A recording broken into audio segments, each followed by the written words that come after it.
गंगा जी के तट पर बने शांति आश्रम में स्वामी शिवानंद जी रहते थे। इस आश्रम में उनके प्रवचन सुनने बहुत से लोग सुबह शाम आते थे। स्वामी जी अपने आश्रम में बच्चों को धर्म शिक्षा भी देते रहते थे। एक दिन स्वामी जी बच्चों को शिक्षा दे रहे थे, तभी एक चूहिया आकर उनके कदमों में गिर पड़ी। वह डर के मारे बुरी तरह कांप रही थी। स्वामी जी सदा यही करते थे, शरण में आए प्राणी की रक्षा करनी चाहिए, दुर्बल पर दया करनी चाहिए, यही मानव धर्म है। स्वामी जी ने उस चूहिया को अपने हाथों में उठा लिया और सोचा कि क्यों ना मैं इस चूहिया को कन्या का रूप देकर इसे अपने आश्रम में ही रख लूं। यह दर बदर भटकने से बच जाएगी और मेरी पत्नी की संतान पाने की इच्छा भी पूरी हो जाएगी। स्वामी जी ने अपनी शक्ति से उस चूहिया को कन्या का रूप दे दिया और कुटिया में ले जाकर अपनी पत्नी को सौंपते हुए कहा, लो देवी, आज से यह कन्या हमारी पुत्री है। हम ही इसके माता पिता बनकर इसका लालन पालन करेंगे। स्वामी जी की पत्नी ऐसी सुंदर कन्या को पाकर बहुत प्रसन्न हो गई। कितने लंबे समय से वह संतान प्राप्त करने के लिए दुखी रहती थी। इस प्रकार से यह कन्या उनके घर में पलने लगी। धीरे धीरे वह बड़ी होने लगी और एक दिन ऐसा भी आया कि वह युवा हो गई। युवा होने पर पति पत्नी ने उस कन्या को अपने पास बुलाकर बड़े प्यार से पूछा, देखो बेटी, अब तुम युवा हो गई हो। अब हम चाहते हैं कि तुम्हारा विवाह कर दें। मेरे आश्रम में एक से एक सुंदर राजकुमार आए हुए हैं। तुम उनमें से किसी एक को पसंद कर लो।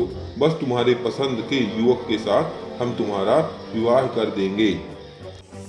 नहीं पिताजी, मैं आश्रम में पढ़ने वाले किसी भी युवक से शादी नहीं करूंगी।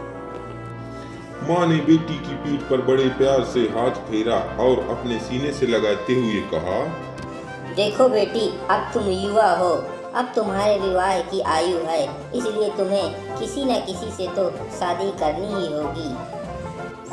माँ, क्या आप मुझे घर से निकालना चाहती हैं? बेटी ने दुखी मन से अपनी माँ से पूछा। नहीं बेटी, हम ऐसा नहीं सोचते, परंतु जो संसार का नियम है उसका पालन तो स्वयं भगवान विष्णु ने भी किया था। उन्होंने भी लक्ष्मी माँ से शादी की। अब तुम भी अपनी पसंद का वर ढूंढ लो, हम तुम्हारी शादी उसी से कर देंगे। माँ, आप मेरी शादी मेरी पसंद के वर से करोगी ना?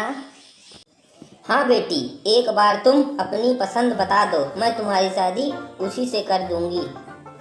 इतने में एक मोटा सा चूहा आश्रम में आया और बड़े आनंद से इधर उधर घूमने लगा।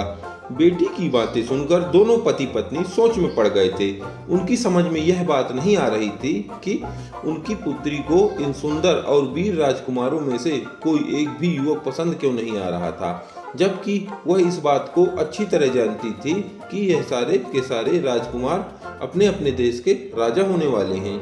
ऐसा वर किसी भी साधारण कन्या को मिलना नजर आए तो वह खुशी से पागल हो जाएगी, लेकिन यह लड़की तो किसी राजकुमार से शादी करने के लिए तैयार ही नहीं है।